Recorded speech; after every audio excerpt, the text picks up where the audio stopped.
The 2016 Jeep Renegade and Renegade Trailhawk are here, and they are cars WSJ's Rumble Seat columnist Dan Neal can't help but like against his better judgment. Hi, Dan. Thanks for being with us. Hi. So, Dan, you write that if you were a teenager, you would sell your parents into slavery to get the Jeep Renegade. So we're all very grateful you are no longer a teenager. But what's so great about this car?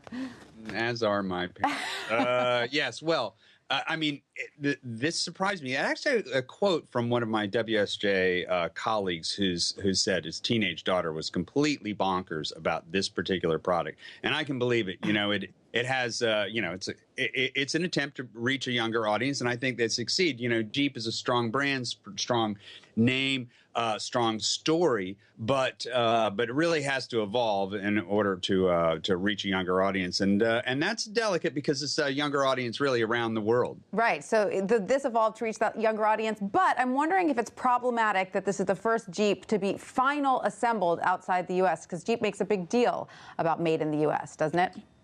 Yeah, well, that's interesting because people 5 years ago, as a thought experiment, would consider a Jeep made in China and imported, or Italy even, imported to the United States, and regard that as just a bridge too far, inauthentic.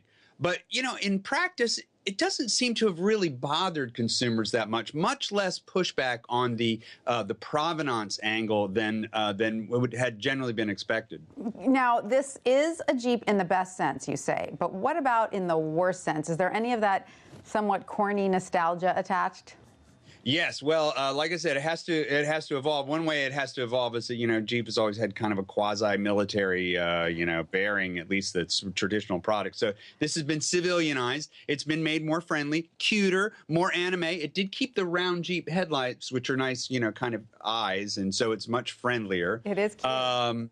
And in many respects, the style reflects the new mission to be cute and adorable. It does have enormous A-pillars, which you may remember is a big bugaboo of mine. Yes, I remember that, Dan. Yes, very much upset about the A-pillars.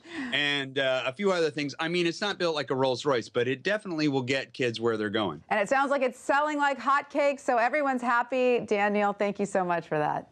My pleasure.